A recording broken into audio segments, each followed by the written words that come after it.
ठाणे जिल्ह्यातील ताज्या घडामोडींसाठी महाराष्ट्र 100 न्यूज चॅनल सबस्क्राईब करा. आमच्या बेल आयकॉनला प्रेस करायला विसरू नका. श्री महागणपती देवस्थान बदलापूर गाव येथील भूमिपूजन सोहळा संपन्न. बदलापूर गावातील श्री महागणपती देवस्थान मंदिराच्या नूतनीकरणाच्या कामाला अखेर सुरुवात झाली आहे. या नूतनीकरण प्रकल्पाच्या भूमिपूजन सोहळ्याला लोकप्रतिनिधी, नगरपालिकेचे अधिकारी, नगरसेवक आणि भाविक मोठ्या संख्येने उपस्थित होते. या सोहळ्याला आमदार किसन कथोरे, नगराध्यक्षा रुचिता घोरपडे, उपनगराध्यक्षा प्रियांका दामले, नगरपालिका मुख्याधिकारी मारुती गायकवाड, प्रकाश पांडे, अध्यक्ष गणपती मंदिर बदलापूर यांची प्रमुख उपस्थिती होती.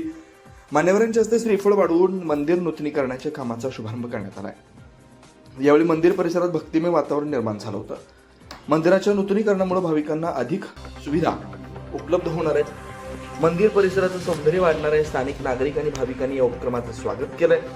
श्री महागणपती देवस्थान मंदिराच्या नूतनीकरणामुळे बदलापूर गावातील या ऐतिहासिक आणि श्रद्धास्थान असलेल्या मंदिराला नवसंजीवनी मिळणार आहे. या भूमिपूजन सोहळ्यामुळे भाविकांमध्ये उत्साहाचं वातावरण पाहायला मिळालं आहे. हे गणपती मंदिर आहे, हे थोडं इतर मंदिरांपेक्षा निराळे आहे.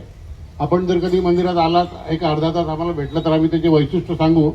आणि गणपतीवर निश्चिम प्रेम असलेलं कथोरे कुटुंबीय यांचा खूप मोठा आधार या मंदिराला आहे. 365 मधले मला वाटतं 340 दिवस तरी नानी या मंदिरात येत असतात. आणि दिनेश, नानी, आप्पांचं पण सांगितलं की आप्पा पण चतुर्थीला हमखास येतातच.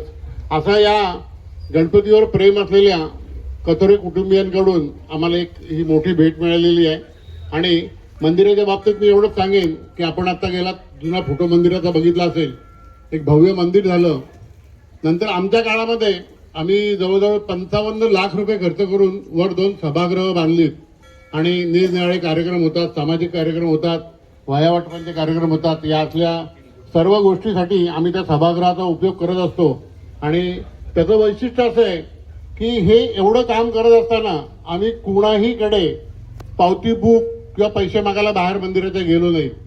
लोकांचा जो या मंदिराला सढळ हस्ते मदत करण्याचा जो श्रद्धा जी गणपतीवर असल्यामुळे जी सढळ हाताने मदत करतात, त्या मदतीच्या ओघातून आणि दानपेटीत आलेल्या पैशातून आम्ही जवळजवळ 55 ते 60 लाख रुपये खर्च करून ही वरची दोन्ही सभागृह बांधलेली आहेत.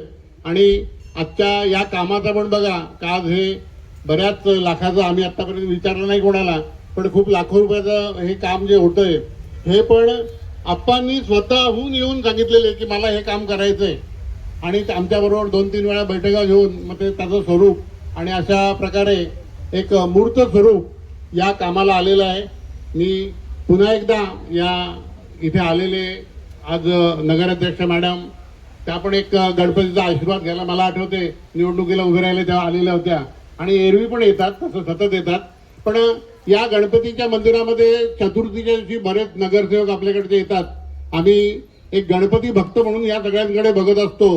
आणि पुन्हा एकदा या आमदारांच्या बरोबर या नगरपालिकेचे जे काही नगरसेवक आहेत, मुख्याधिकारी आहेत, या सर्वांना मी गणपती देवस्थानतर्फे धन्यवाद देतो की या दोन्ही मंदिराच्या कामात आपण लक्ष घालून एक बदलापूरला हा नाका जो आहे तो एक काळ असा होता का इथे रात्री 12-1 वाजेपर्यंत गजबजलेला असायचा. आणि आता जर 10च्या नंतर आलं तर फक्त मंदिराच्या बाहेर 2-3 कुत्रे आणि इकडे 2-3 कुत्रे हे दिसतात, बाकी काही दिसत नाही. संपूर्ण बदलापूरच्या गावाचं जे नाक्याचं स्वरूप आहे ते जरा बदललेलं आहे. पण मला खात्री आहे की ही दोन्ही मंदिराचं जेव्हा रिन्युएशन होईल आणि ही ऐतिहासिक मंदिरं बघायला बदलापूर काय बदलापूरच्या बाहेरचे लोक पण इथे येतील एवढी मला खात्री आहे. अशा पद्धतीने हे काम होणार आहे. आणि मी कॉन्ट्रॅक्टरना पण विनंती करतो की आमच्या कुठल्याही माणसांनी तुम्हाला चहाची पण अपेक्षा आम्ही कोणी करणार नाही, पण काम जे आहे ते दर्जेदार करा. कोणालाही नाव ठेवायला जागा नको.